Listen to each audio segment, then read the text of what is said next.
ಸ್ನೇಹಿತರೆ, ನಮ್ಮ ದೇಶದಲ್ಲಿ ಅನೇಕ ನಾಯಕರು ಹಿಂದೆ ಇತಿಹಾಸದಲ್ಲಿ ಬಂದು ಹೋಗಿದ್ದಾರೆ. ಕೆಲವರು ತಮ್ಮ ಶಕ್ತಿ ಮೂಲಕ ಹೆಸರು ಮಾಡ್ತಾರೆ, ಇನ್ನು ಕೆಲವರು ತಮ್ಮ ಜ್ಞಾನದ ಮೂಲಕ ಹೆಸರನ್ನು ಮಾಡಿರ್ತಾರೆ.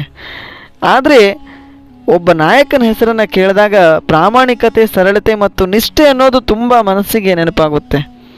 ಅವರು ಬೇರೆ ಯಾರೂ ಅಲ್ಲ, ಭಾರತದ ಮಾಜಿ ಪ್ರಧಾನಮಂತ್ರಿಗಳಾಗಿದ್ದಂತಹ ಲಾಲ್ ಬಹದ್ದೂರ್ ಶಾಸ್ತ್ರಿ ಅವರ ಹೆಸರನ್ನು ಕೇಳಿದರೆ ಇಂದಿಗೂ ದೇಶ ನೆನಪಿಸುತ್ತೆ. ಇಷ್ಟೇ ಸಾಧಾರಣ ಮೈಕಟ್ಟು, ಪುಟ್ಟ ಪುಟ್ಟ ಹೆಜ್ಜೆ ಹಾಕುತ್ತಾ ನಡೆಯೋರು, ಹಲವಾರು ದೇಶದ ಕನಸುಗಳ ತಲೆಯಲ್ಲಿತ್ತು, ಹಾಗೂ ಅಷ್ಟೇ ಧೈರ್ಯ ಹಾಗೂ ಅಷ್ಟೇ ಹಂಬಲ ಅವರು ತುಂಬಿಕೊಂಡಿದ್ದಂತಹ ನಾಯಕರಾಗಿದ್ದರು. ಅವರ ಜೀವನದ ಒಂದು ಘಟನೆ ಕೇಳಿದರೆ ತುಂಬ ಮನಸ್ಸಿಗೆ ಬೇಜಾರಾಗುತ್ತೆ. ಅದು ಯಾವ ಘಟನೆ ಅಂತ ಈ ಒಂದು ವಿಡಿಯೋದಲ್ಲಿ ನಾನು ಸಂಪೂರ್ಣವಾಗಿ ತಿಳಿಸ್ತೇನೆ. ನನ್ನ ಚಾನಲ್ ಇಷ್ಟ ಆದಲ್ಲಿ ಶೇರ್ ಮಾಡಿ, ಲೈಕ್ ಮಾಡಿ ಹಾಗೂ ಸಬ್ಸ್ಕ್ರೈಬನ್ನು ಮಾಡಿ. 1964ರಲ್ಲಿ ಲಾಲ್ ಬಹದ್ದೂರ್ ಶಾಸ್ತ್ರಿಯವರು ಭಾರತದ ಪ್ರಧಾನಮಂತ್ರಿಗಳಾಗಿದ್ದರು.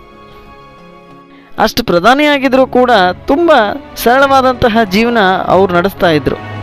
ಅವರ ಕುಟುಂಬಕ್ಕೆ ಒಂದು ಕಾರ್ ಬೇಕಾಗಿತ್ತು, ಖಾಸಗಿ ಕಾರನ್ನು ತೆಗೆದುಕೊಳ್ಬೇಕಾಗಿತ್ತು. ಸರ್ಕಾರಿ ಕಾರನ್ನು ಬಳಸುವಂತಿರಲಿಲ್ಲ. ಈಗಿನ ಕಾಲದಲ್ಲಿ ಅದು ಗೊತ್ತು ನಿಮಗೆ, ಸರ್ಕಾರಿ ಕಾರ್ನಲ್ಲಿ ಯಾವೆಲ್ಲ ನಾಯಕರು ಕೂಡ ತಮ್ಮ ಕುಟುಂಬವನ್ನು ತೆಗೆದುಕೊಂಡು ಹೊರಗಡೆ ಇರ್ತಾರೆ ಅಂತ. ಆದರೆ ಆ ಕಾಲದಲ್ಲಿ ನಿಷ್ಠೆಯಿಂದ ಬದುಕ್ತಿದ್ದಂತಹ ಪ್ರಧಾನಿ ಲಾಲ್ ಬಹದ್ದೂರ್ ಶಾಸ್ತ್ರಿಯವರು ಖಾಸಗಿ ಕಾರನ್ನು ತಮ್ಮ ಸ್ವಂತಕ್ಕೆ ತೆಗೆದುಕೊಳ್ಬೇಕಾಗಿತ್ತು. ತಮ್ಮ ಮಕ್ಕಳನ್ನು ಶಾಲೆಗೆ ಕಳಿಸೋದಕ್ಕೆ, ತಮ್ಮ ಕುಟುಂಬದ ಜೊತೆ ಸಮಯವನ್ನು ಕಳೆಯೋದಕ್ಕೆ, ಪ್ರಯಾಣಕ್ಕೆ ವಾಹನದ ಅಗತ್ಯ ಇತ್ತು. ಆದರೆ ಪ್ರಧಾನಿಯಾಗಿದ್ದರೂ ಕೂಡ ಅವರು ಏನು ಮಾಡಿದ್ರು ಅಂತ ನೀವು ಕೇಳಿದ್ರೆ ನಿಮಗೆಲ್ಲ ಅಚ್ಚರಿ ಆಗುತ್ತೆ. ಆ ಸಮಯದಲ್ಲಿ ಅವರಿಗೆ ಫಿಯಾಟ್ ಕಾರು ತುಂಬ ಹಿಡಿಸಿತ್ತು. ಖರೀದಿಸಲು ಅದನ್ನೇ ಆಯ್ಕೆ ಮಾಡಿಕೊಳ್ಬೇಕು ಅಂತ ನಿರ್ಧಾರ ಕೂಡ ಮಾಡಿದ್ರು. ಆ ಕಾರಿನ ಬೆಲೆ ಸುಮಾರು ಆ ಒಂದು ಸಮಯದಲ್ಲಿ 12,000 ಹಣವನ್ನು ಕೊಡಬೇಕಾಗಿತ್ತು. ಆದರೆ ಶಾಸ್ತ್ರೀಜಿಯವ್ರ ಬಳಿ ಅಷ್ಟು ಹಣ ಇರಲಿಲ್ಲ. ದೇಶದ ಪ್ರಧಾನಿಯಾದರೂ ಕೂಡ ಹೇಗಾದರೂ ಮಾಡಿ ಹಣವನ್ನು ತಂದು ಭರಿಸಬೇಕಾಗಿತ್ತು. ಆದರೆ ಅವರು ಹಾಗೆ ಮಾಡಲಿಲ್ಲ. ಅವರು ತಮ್ಮ ಉಳಿತಾಯದಿಂದ, ತಮ್ಮ ಉಳಿತಾಯ ಮಾಡಿದ ಹಣದಿಂದ 7,000ವನ್ನು ಆ ಒಂದು ಕಾರಿಗೆ ಕೊಡ್ತಾರೆ. ಉಳಿದ 5,000ಕ್ಕಾಗಿ ಬ್ಯಾಂಕ್ನಿಂದ ಸಾಲವನ್ನು ಪಡಿತಾರೆ. ನೀವೇ ಯೋಚನೆ ಮಾಡಿ, ಈಗಿನ ಕಾಲದಲ್ಲಿ ಯಾವ ನಾಯಕರು ಬ್ಯಾಂಕ್ನಿಂದ ಸಾಲವನ್ನು ಪಡಿತಾರೆ? ಆದರೆ ಆಗಿನ ಕಾಲದಲ್ಲಿ ದೇಶದ ಪ್ರಧಾನಿಯಾಗಿರುವಂತಹ ಲಾಲ್ ಬಹದ್ದೂರ್ ಶಾಸ್ತ್ರಿಯವರು ಬ್ಯಾಂಕ್ನಿಂದ 5,000 ಸಾಲವನ್ನು ಕೇಳಿ ಪಡಿತಾರೆ. ಒಬ್ಬ ಪ್ರಧಾನಿ ಕೂಡ ಖಾಸಗಿ ಕಾರಿಗಾಗಿ ಸಾಲವನ್ನು ತೆಗೆದುಕೊಳ್ಬೇಕಾಯಿತು. ಅಷ್ಟೇ ಅಲ್ಲ, ಅವರ ಜೀವನದ ಅಂತ್ಯದವರೆಗೆ ಆ ಸಾಲವನ್ನು ಸಂಪೂರ್ಣವಾಗಿ ತೀರಿಸಬೇಕಾಗಿತ್ತು. ಆದರೆ ಯಾವುದೋ ಒಂದು ಕಾರಣದಿಂದ, ನಿಮ್ಗೆ ಗೊತ್ತಿರ್ಬೋದು, 1966ರಲ್ಲಿ ತಾಷ್ಕೆಂಟ್ನಲ್ಲಿ ಲಾಲ್ ಬಹದ್ದೂರ್ ಶಾಸ್ತ್ರಿಯವರು ನಿಧನರಾಗ್ತಾರೆ. ಅವರ ಮೇಲೆ ಉಳಿದಿದ್ದ ಕಾರಿನ ಸಾಲ ಹಾಗೆ ಉಳಿತು. ಉಳಿದ 5,000 ರೂಪಾಯಿ ಕಟ್ಟೋದಿತ್ತು, ಅದು ಹಾಗೆ ಉಳಿತಾ ಬಂತು. ಏನು ಮಾಡಬೇಕು ಅಂತ ಗೊತ್ತಾಗಲಿಲ್ಲ.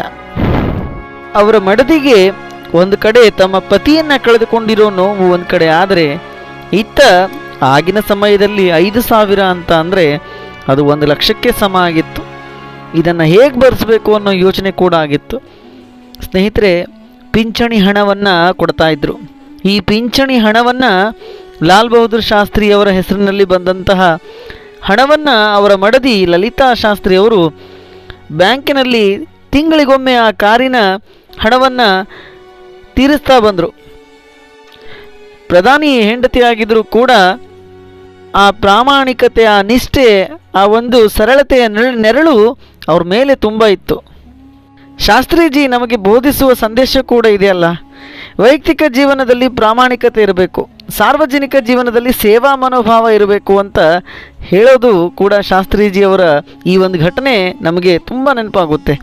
ಇಂದು ಕೂಡ ಅವರ ಕಾರಿನ ಕತೆ ಬಗ್ಗೆ ರಾಜಕೀಯದಲ್ಲಿ ನಿಷ್ಠೆ ಮತ್ತು ಸರಳತೆಯ ಉದಾಹರಣೆ ಬಂದರೆ ಅದೇ ಉದಾಹರಣೆಯೆಲ್ಲ ಎಲ್ಲರೂ ತೆಗೆದುಕೊಂಡು ಅದರ ಬಗ್ಗೆ ಮಾತಾಡ್ತಾರೆ. ಅದಕ್ಕೆ ಹೇಳ್ತಾರಲ್ಲ ಸ್ನೇಹಿತರೆ, ಹುದ್ದೆ ಎಷ್ಟೇ ದೊಡ್ಡದಾದರೂ ಪರವಾಗಿಲ್ಲ, ಪ್ರಾಮಾಣಿಕತೆ ಮತ್ತು ನೈತಿಕತೆ ಕಳೆದುಕೊಳ್ಳಬಾರದು.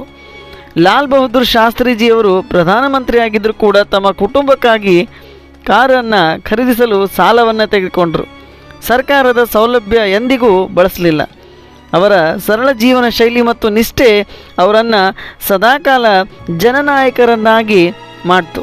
ಇಂದು ಕೂಡ ಆ ಕಾರಿನ ಬಗ್ಗೆ ನಾವು ಕೇಳಿದಾಗ ಅವರ ಪ್ರಾಮಾಣಿಕತೆ ಬಗ್ಗೆ ಹಾಗೂ ಸರಳತೆ ಬಗ್ಗೆ ಹಾಗೂ ಸಾರ್ವಜನಿಕ ಜೀವನದಲ್ಲಿ ಸೇವಾ ಮನೋಭಾವದ ಬಗ್ಗೆ ನಮಗೆ ಮಾರ್ಗದರ್ಶಕರು ಅಂತ ಹೇಳಿದರೂ ಕೂಡ ತಪ್ಪಾಗೋದಿಲ್ಲ. ಮುಂದಿನ ವಿಡಿಯೋದಲ್ಲಿ ಹೊಸ ಮಾಹಿತಿ ಜೊತೆಗೆ ಮತ್ತೆ ಸಿಗೋಣ. ಧನ್ಯವಾದಗಳು.